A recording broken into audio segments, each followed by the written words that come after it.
Rosa María Molló.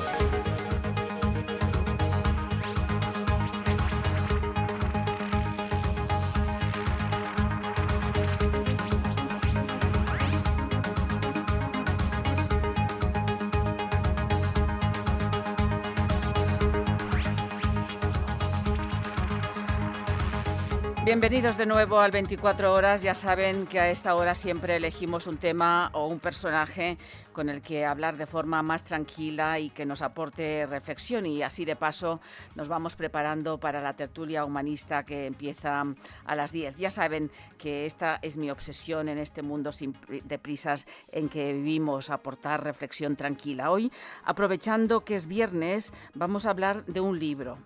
O mejor dicho, de un libro y su autor, El cielo y las ruinas, guerra, fascismo y revolución en Europa, que comprende desde 1914 a la Guerra de España. Y el autor es Juan Andrade. Con él hablaremos hoy en este 24 horas de este viernes. Y me preguntaréis, ¿en qué se diferencia este libro del resto de libros publicados sobre esta temática? Bueno, lo veremos enseguida con su autor, por supuesto, pero vaya por delante que no es un libro cualquiera. Juan Andrade, uno de los mejores especialistas que tenemos en España sobre la transición española, hace un recorrido por la convulsa historia de Europa a través de 30 personas excepcionales que por una razón u otra acabaron llegando a la Guerra de España. El libro ha sido calificado de magistral porque combina una enorme fuerza narrativa con una agudeza analítica que acaba atrapándote. Yo en algún momento, y esto que no lo he leído completamente, la historia de estas 30 personas que les menciono te atrapa tanto que hay momentos que piensas que estás leyendo una novela. Además, cuando lees estas historias de estos 30 personajes, es esto, te arrastra, te traslada en ese tiempo, ¿no? A través de su relato vamos viendo la realidad social, cultural, política y, por supuesto, militar del momento.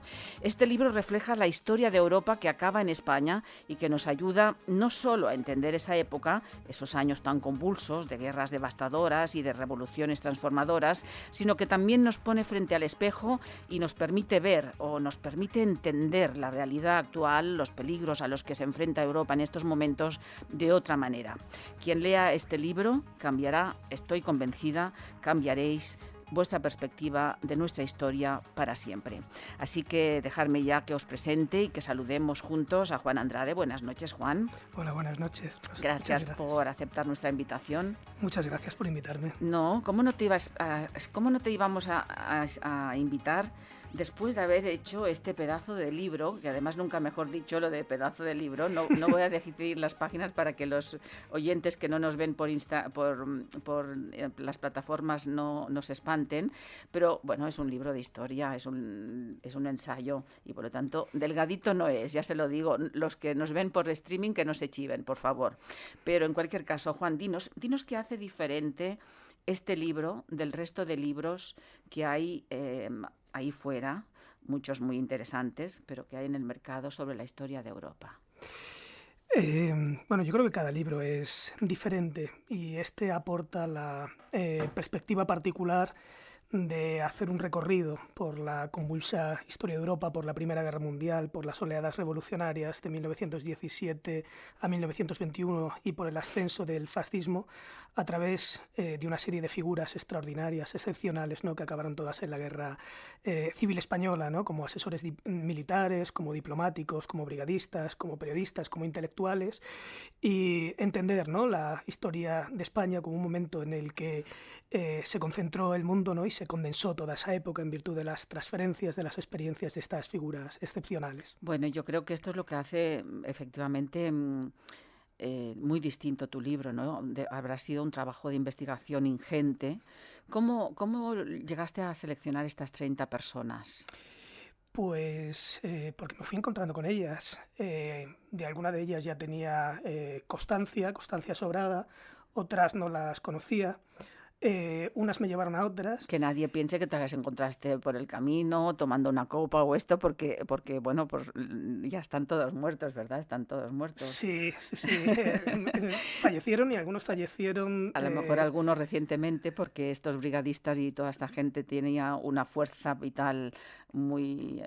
es gente que ha luchado mucho hasta el último momento, y yo recuerdo que hasta hace poco me encontré con precisamente unos brigadistas que los pobres ya estaban más cerca de los 100 o incluso los pasaban que de otra cosa, pero tenían una fuerza que para mí la hubiera querido. Sí, claro, son vidas extraordinarias, ¿no? Muchas se truncaron aquí, precisamente en la Guerra de España, otras inmediatamente después, ¿no? En la Segunda Guerra Mundial, ¿no? Y algunos se quitaron la vida desesperados, ¿no? Por una razón o por otra, y otros, sin embargo, fueron supervivientes, ¿no? Cuya vida se prolongó durante décadas y pasaron a ser figuras reconocidas en sus respectivos países. Eso hace también de la Guerra de España una encrucijada, ¿no? Y una encrucijada en la vida de todas estas personas, ¿no? Que tuvieron destinos también muy, muy distintos, algunos gloriosos, otros trágicos, otros dramáticos, otros crueles, ¿no? Ya, qué interesante. De hecho, casi podrías hacer un libro solo de ellos, independientemente de la historia que les estaba rodeando, porque tú antes lo apuntabas, son 30 personajes que te ayudan a hibanar el relato. Yo me fasciné, les decía antes a la audiencia que no he podido leer, ahora ya lo voy a decir para que entiendan por qué no he podido leer en una semana el libro, porque tiene casi 900 páginas, pero y por lo tanto pues he ojeado alguno de los capítulos, pero sí que me he leído todas las biografías de los 30 personajes, y los hay, tú lo avanzabas antes, hay militares, aristócratas, escritores, periodistas, obreros, filósofos, abogados, estudiantes, o sea, hay una gran diversidad, y todos acabaron aquí en España, digamos, ¿no? Todos y todas, también de diferentes capas sociales, de diferentes niveles de formación. ¿Qué crees que les unía a todos ellos? Bueno, pues algunos estaban unidos por una causa, estaban unidos por ideales. El idealismo. Sí, bueno, y compromisos racionales también, Ajá. ¿no? Y otros estaban abiertamente enfrentados y representaban modelos de vida, ¿no? Y modelos civilizatorios y apuestas, ¿no? Por modelos de sociedad no solo distintos sino antagónicos y enfrentados. O sea, son figuras, ¿no? Con rasgos comunes y figuras también muy tensionadas, ¿no? Y muy, muy enfrentadas. Muy interesantes, Sí. o sea que de armas tomar. Por ejemplo, hablemos de Vladimir Antonov, que creo que es el primero que pones en la lista de los personajes. Déjame ver, que los tengo marcados. Un segundito que lo encuentro ya, efectivamente, Vladimir Antonov, que participó desde adolescente en varias insurrecciones en el Imperio Ruso, pasó por la cárcel y militó en la clandestinidad y en el exilio en París, donde vivió entre la bohemia. Volvió a Petrogrado en la Revolución de 1917 y lideró la Guardia Bolchevique para la noche del 25 al 26 de octubre asaltó el famoso Palacio de Invierno. Ocupó puestos de mando en el Ejército Rojo durante la Guerra Civil Rusa y luego formó parte del cuerpo diplomático soviético en varias embajadas centroeuropeas. Fue cónsul de la URSS en Barcelona durante la Guerra Civil. Era un espíritu revolucionario encerrado en un cuerpo de diplomático, dices. Sí, es una figura fascinante, ¿no? El revolucionario de primera hora, exiliado en París, y luego el líder, ¿no? Que encabeza la Guardia Roja que asalta el Palacio de Invierno en la Revolución de Petrogrado de 1917, y al final, ya en horas bajas de su vida, ¿no? Pero en un momento de nuevo de despunte, acaba de cónsul en la Barcelona de 1936, ¿no? Y ahí se ve, ¿no? El doble mundo que habita, ¿no? El de la pulsión revolucionaria, ¿no? Que le hace saltarse los protocolos y los comedidos que le ha encomendado Stalin en España, y la del diplomático, ¿no? Que tiene que atenerse a esa razón de Estado, y esa imposibilidad o dificultad, ¿no? Para conjugar, ¿no? Ambas pulsiones está en la base de su trágico destino, ¿no? Luego víctima de las purgas soviéticas, que por otra parte también tuvieron un componente aleatorio tremendo, ¿no? Es una figura fascinante, es un asaltante de palacios, ¿no? Asaltó el Palacio de Invierno en Petrogrado en 1917 y de manera más modesta asaltó el Palacio de la Generalitat al lado de Lluís Companys el día que celebró celebraron el aniversario de la Revolución Rusa en las calles de Barcelona. Y con él nos hablas de estos 2 episodios de la historia de Europa, para que la gente se vaya haciendo una idea de cómo estos personajes, estos 30 personajes que Juan ha ido escogiendo, son prácticamente los narradores, ¿no? Podríamos decir, o me excedo cuando utilizo esta palabra. A mí me inspira, ¿no?, una idea de Bertolt Brecht, que también aparece como figura en este libro, en el que decía que para él las buenas novelas negras eran aquellas en las que la acción no se supeditaba a los personajes y los personajes a la acción, de tal forma que a mí estos personajes me sirven sobre todo como nudo carnal, ¿no?, con los que trenzar una trama donde destacan sobre todo los procesos, los acontecimientos en los que estas figuras van saliendo a colación, ¿no?, como protagonistas, como testigos directos o como analistas. También porque eso permite humanizar la historia y también porque eso establece una prevención, y es que estas figuras, por diversas que sean, no siempre fueron representativas del conjunto de sectores sociales que en última instancia colectivamente protagonizaron la historia. Bueno, también hemos elegido fotografías. Ya sabe nuestra audiencia que hay una parte de la audiencia que nos oye, pero hay una parte de la audiencia que nos mira. Para los que nos miráis, para los que no nos veis, no os preocupéis porque os lo vamos a describir. Pero para los que nos estáis viendo, vamos a poner la primera de las fotografías que hemos escogido y quiero que me comentes qué foto es esta y qué hemos explicado a través de ella. Pues esa fotografía es la del paisaje, ¿no?, después de la batalla. Paisaje abrasado en la Gran Guerra. Paisaje abrasado en la Gran Guerra, una guerra tremendamente destructiva, ¿no?, por el nivel de desarrollo científico y tecnológico, ¿no?, aplicado al armamento. ¿En qué ¿no? momento? ¿Dónde es esto? Eso probablemente es una imagen indefinida, una fotografía indefinida, probablemente sea un campo entre Francia y Alemania. Podía ser en cualquier lugar. Podía ser en cualquier lugar y además podía remitir también a otros territorios extraeuropeos, ¿no? Y prueba eso, ¿no? Una guerra tremendamente destructiva donde además las potencias enfrentadas se retroalimentaban, ¿no?, en el perfeccionamiento de su capacidad destructiva, ¿no?, y donde la disposición similar de recursos, ¿no?, condujo a un empate catastrófico donde el intento de desatascarlo no hacía sino multiplicar la escabechina, ¿no? Fueron esas trincheras, ¿no?, necrofronteras, ¿no?, entre los estados, fosas abisales, ¿no?, donde se volatilizaron toneladas de metal y carne. Y digo que podía ser cualquier lugar porque esas son imágenes que tenemos muy vistas para el caso de la guerra de Europa, pero podíamos relacionarlas con otras guerras menos vistas, con las guerras coloniales, donde antes de 1914 Europa ya practicó estas formas de violencia y de guerra química, ¿no?, y tecnológica que luego se aplicó a sí misma. Hemos tenido muchas guerras en Europa. Leyendo tu libro, casi piensas que hemos ido empalmando guerras. Pues así ha sido durante un periodo de tiempo, o durante un periodo prácticamente ininterrumpido, si descontamos, ¿no?, la paz latente de los años de Guerra Fría, ¿no? Efectivamente, sí, efectivamente. Pero leyendo te dices, caramba, ostras, siendo tan pequeños como somos, ¿no?, ¿cuántas guerras hemos sido capaces de orquestar? Y te preguntas por qué hemos tenido tantas revoluciones y tantas guerras, siendo países tan pequeños, digamos, ¿no? En lugar, la Unión Europea se creó pensando más en la paz que en la guerra. Tal vez es el único momento de paz tranquila que hemos tenido, pero incluso ahora estamos rodeados de guerras, también en Europa, digamos, ¿no? ¿Por qué crees que ha habido siempre este sentimiento tan belicista a lo largo de nuestra historia? Bueno, es complicado responder eso porque no hay, digamos, ninguna configuración, digamos, histórica, ¿no?, que empuje inevitablemente a la guerra. Sí hay algunos elementos, decía Simone Weil, otra figura, ¿no?, importante en este libro, que la propia configuración del Estado-nación, ¿no?, moderno y contemporáneo es por naturaleza violenta, ¿no?, para con sus vecinos, ¿no?, y que la propia exaltación de la idea de nación, ¿no?, propende a la guerra.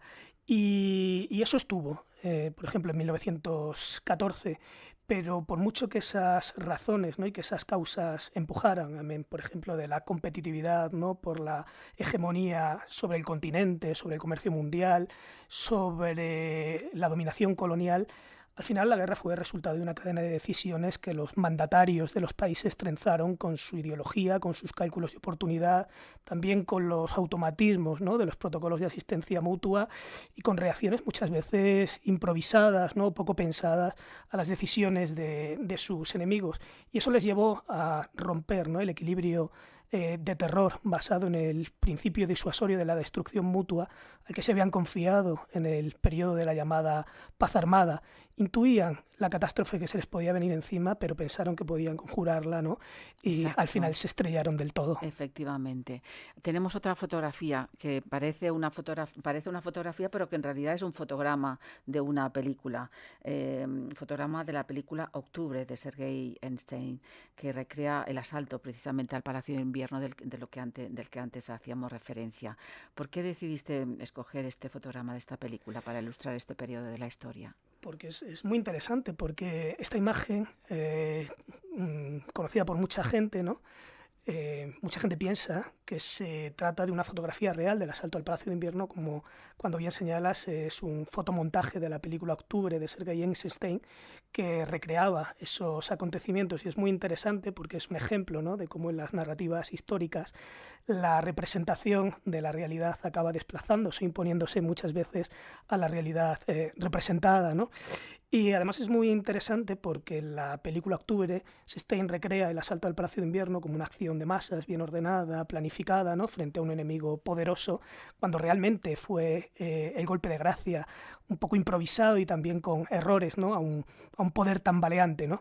Circulaba entonces una anécdota, y es que en el rodaje de la película de Eisenstein hubo más heridos, ¿no?, que en el propio asalto al Palacio de Invierno. Y bueno, y en esa realidad estaba precisamente esta figura a la que nos hemos referido antes, ¿no?, Antonov Ovseyenko, luego cónsul en la Barcelona de 1936. Hablamos de otro de estos personajes tan cautivadores, de esta treintena de personajes, tanto hombres como mujeres, Wilhelm Faubel.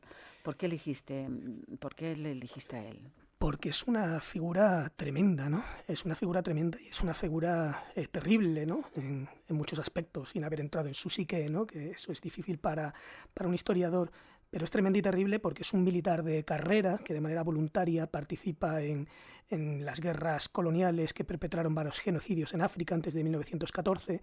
Luego, en la Primera Guerra Mundial, fue miembro del Estado Mayor del Ejército del Reich alemán. Luego, en la posguerra, fundó su propio Freikorps y estuvo reprimiendo duramente levantamientos y protestas obreras. Luego, durante la República de Weimar, se fue a asesorar gobiernos autoritarios de América Latina. Luego, cuando volvió Hitler, lo nombró director del Instituto Iberoamericano en Berlín, y le nombró luego primer embajador, ¿no?, de Alemania en la España de Franco. Y luego, al final, en 1945, como el propio Hitler, se acabó suicidando cuando iba a ser capturado, ¿no?, por el ejército rojo. Curioso, después de saltar de revolución en revolución y de guerra en guerra, no fue lo suficientemente valiente como para enfrentarse a su propia realidad o a su propio final, como pudiéramos decir, ¿no? Sí. Esto les pasó a muchos. Eso les pasó a muchos, sí, sí. O bueno, también estaban imbuidos, ¿no?, de su propia épica necrófila, ¿no?, y decidieron, así como habían matado a otros, acabar matándose también a sí mismos. Ya. Bueno, te diré que yo que he cubierto guerras, cuando ves tanta guerra, uno pierde la noción de la vida y la muerte. Uh-huh. Y estos conceptos de vivir o morir adquieren otro tipo de significado. Vivir, morir y sobrevivir. Y como dice un amigo mío, de casi morir no muere nadie. Qué bueno, bonito. Sí. En cualquier caso, Wilhelm, al final Hitler lo nombró también primer embajador de Alemania en Salamanca, curioso, en Salamanca, ¿no? Sí, sí. Fue, bueno, primero vino como responsable de negocios, ¿no?, que era una figura encubierta, ¿no?, de la diplomacia para disimular lo que todo el mundo sabía, que era la intervención directa de Hitler en apoyo de Franco.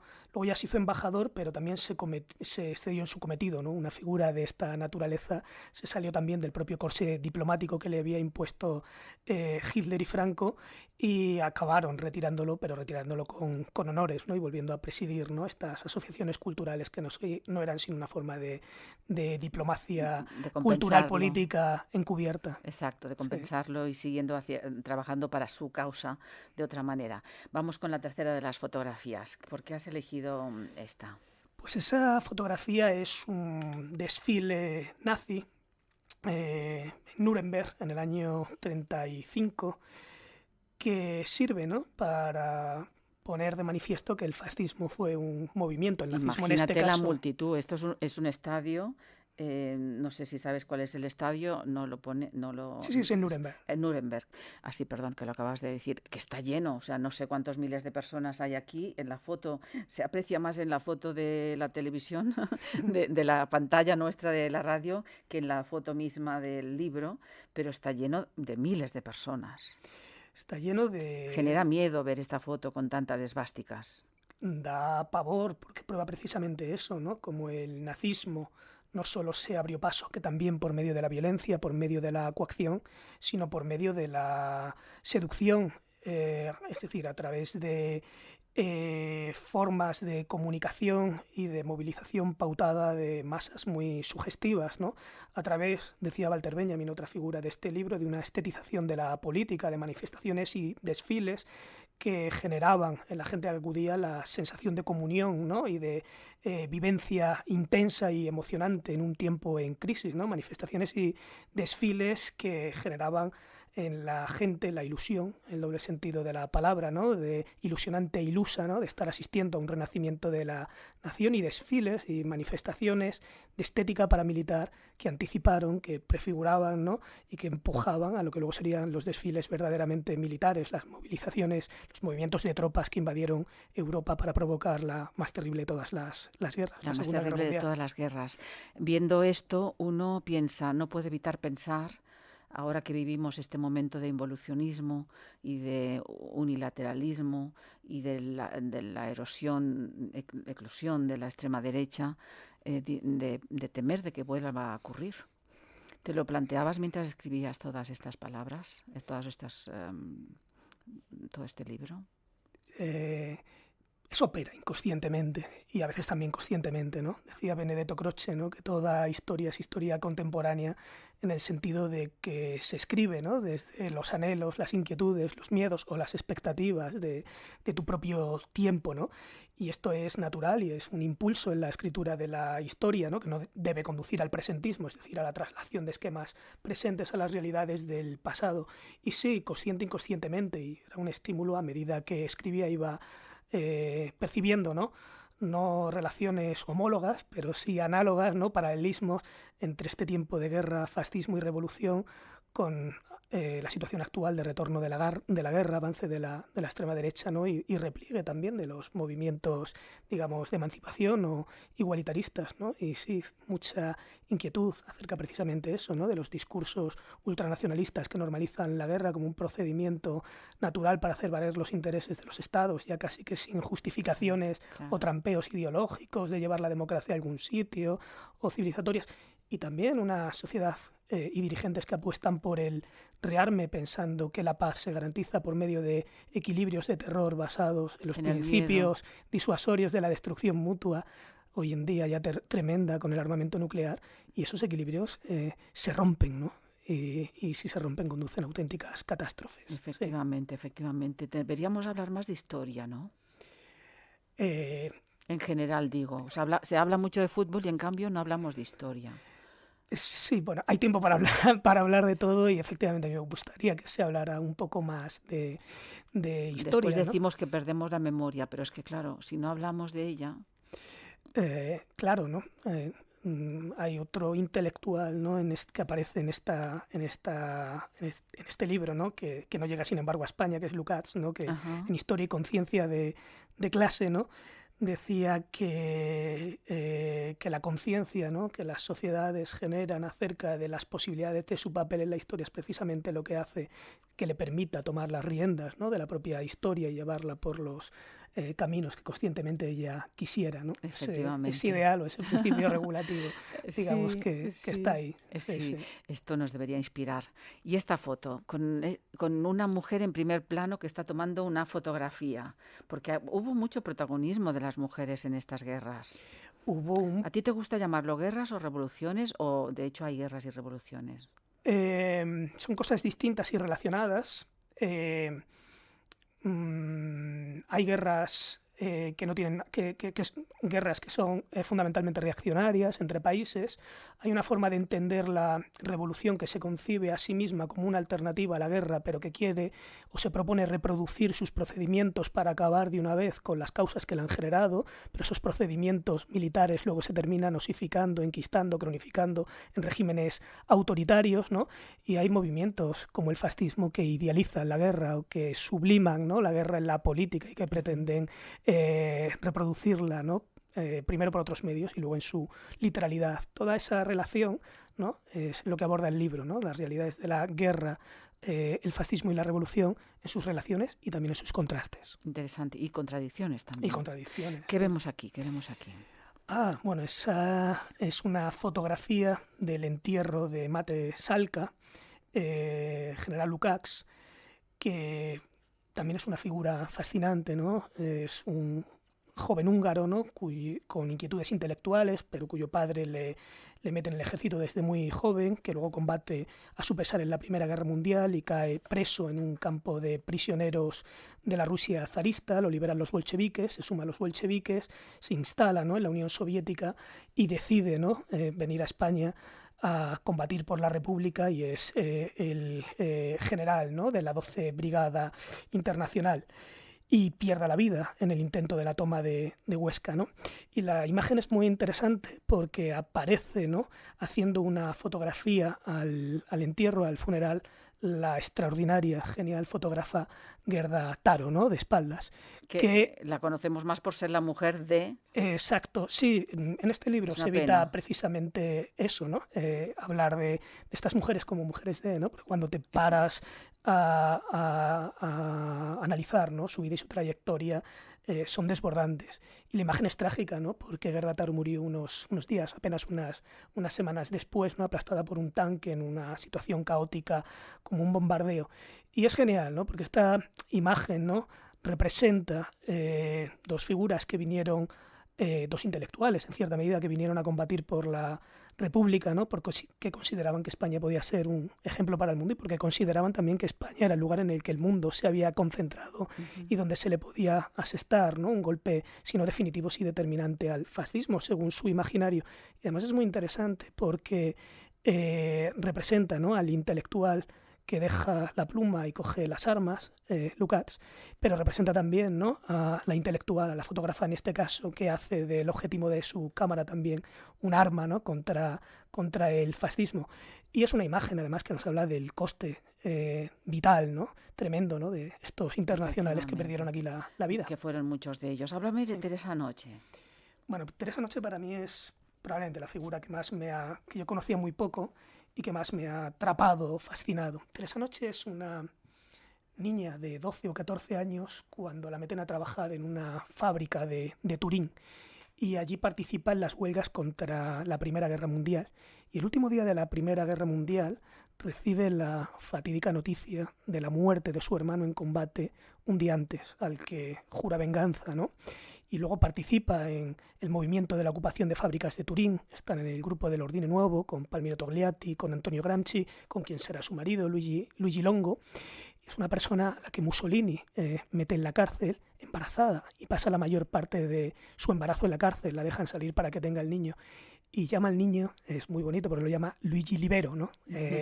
Como deseo, ¿no?, de libertad. Después de haber salido de la cárcel, logra irse al exilio, a la Unión Soviética, a Francia sobre todo, y viene a España, ¿no?, como dirigente política del aparato de comunicación, ¿no?, inteligencia de las brigadas internacionales de los italianos. Y es una mujer de poder que insufla ánimo a los soldados, a los combatientes italianos, pero que también los disciplina. Y luego su historia es interesante porque acaba de partisana en Francia, acaba en un campo de concentración nazi, sobrevive al campo de concentración nazi y luego es diputada en la Italia de posguerra y una de las redactoras de la Constitución italiana. Qué maravilla. Ya no existe gente como ella ni tampoco como la pasionaria, que es la última foto que hemos elegido para acabar en 30 segunditos. ¿Qué representaría para tu libro la fuerza de la pasionaria? Pues lo interesante de esa imagen, más que... Solo tengo 10 segundos, Juan. Pues es la historia de quien está al lado, que es Palmiro Togliatti, que es un superviviente, ¿no? Hay muertos y hay supervivientes a todas y cada una de estas catástrofes. Pues Juan Andrade, gracias por acercarnos a tu maravilloso libro El cielo y las ruinas, Guerra, fascismo y revolución en Europa, 1914 a la guerra de España. Un libro que no nos podemos perder, nos tome los días que nos tome leernos. Gracias por aceptar la invitación. Muchas gracias a ti, Rosa, por darme este tiempo. Por supuesto que sí. Hemos llegado así a las 10 de la noche.